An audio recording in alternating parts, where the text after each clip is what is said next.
un jour un verset. بسم الله الرحمن الرحيم يا أيها المدثر Épisode numéro 2. Après la première apparition de l'ange Jibril alayhi salam dans la grotte de Hira, révélant au prophète Mohammed sallallahu alayhi wa sallam les premiers versets, la révélation s'est interrompue pendant un certain temps. Mais un jour, alors que le prophète sallallahu alayhi wa sallam marchait, il entendit soudainement un appel provenant du ciel.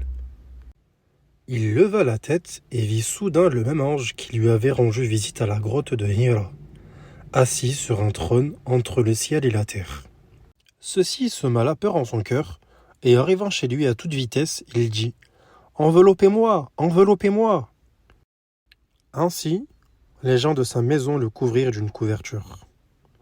À ce moment, Jibril alayhi salam vint et lui récita « Ya ayyuhal muddaththir » Ô toi qui es enveloppé. Ils font partie des premiers versets du Coran à lui être révélés à la Mecque. Depuis, la révélation s'intensifia et ne cessa plus. Dans le premier message, lis au nom de ton Seigneur qui a créé l'homme d'une adhérence. Lis, et ton Seigneur est le plus généreux. Il est celui qui a enseigné par la plume. Il a enseigné à l'homme ce qu'il ne savait pas. Allah n'avait pas mentionné la mission qui serait confiée à Muhammad sallallahu alayhi wa sallam, ni quels sont les devoirs qu'il aurait à remplir dans le futur. Mais ces premiers versets ont fait de lui un prophète, lui révélant la prophétie et l'importance de la science. Après cette interruption, il lui est ordonné ici de se lever et d'avertir les gens des conséquences de leur façon de vivre, ainsi que de proclamer la magnificence d'Allah dans ce monde. Et c'est à ce moment-là que le prophète Muhammad sallallahu alayhi wa sallam est devenu un messager.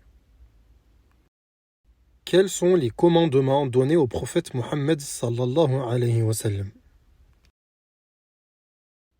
Ô toi Muhammad, le revêtu d'un manteau, lève-toi et avertis, et de ton Seigneur célèbre la grandeur, et tes vêtements purifie-les, et de tout péché écarte-toi, et ne donne pas le but.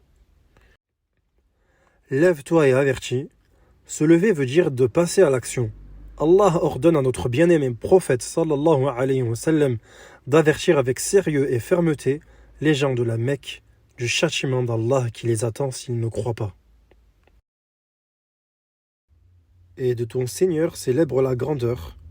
Allah ordonne au prophète Mohammed sallallahu alayhi wa sallam de le glorifier, lui le créateur de toutes choses, de proclamer sa grandeur et son unicité. Il s'agit de diffuser le tawhid, la foi en un Dieu unique, sans rien lui associer.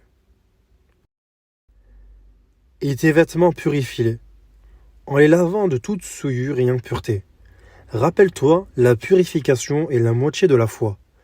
Ainsi, en tant que musulmans, nous devons apporter une attention particulière sur la propreté et la purification du corps et sur la pureté du cœur. Et de tout péché écarte-toi. Le plus grand péché est le shirk, c'est-à-dire adorer avec Allah des idoles et des statues. Ainsi, Allah lui ordonne de fuir les idoles et de manière générale d'éviter toute désobéissance et tous les actes et les paroles de mal.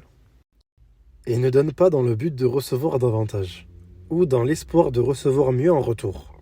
Allah ordonne au prophète Muhammad sallallahu alayhi wa sallam d'être bienfaisant envers son peuple, sans rien attendre en retour, et de demander qu'à Allah une quelconque récompense.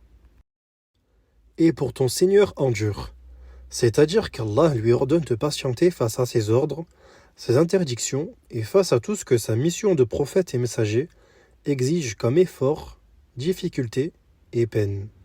Allah lui demande de faire face aux épreuves avec patience pour gagner la satisfaction d'Allah, le Très-Haut.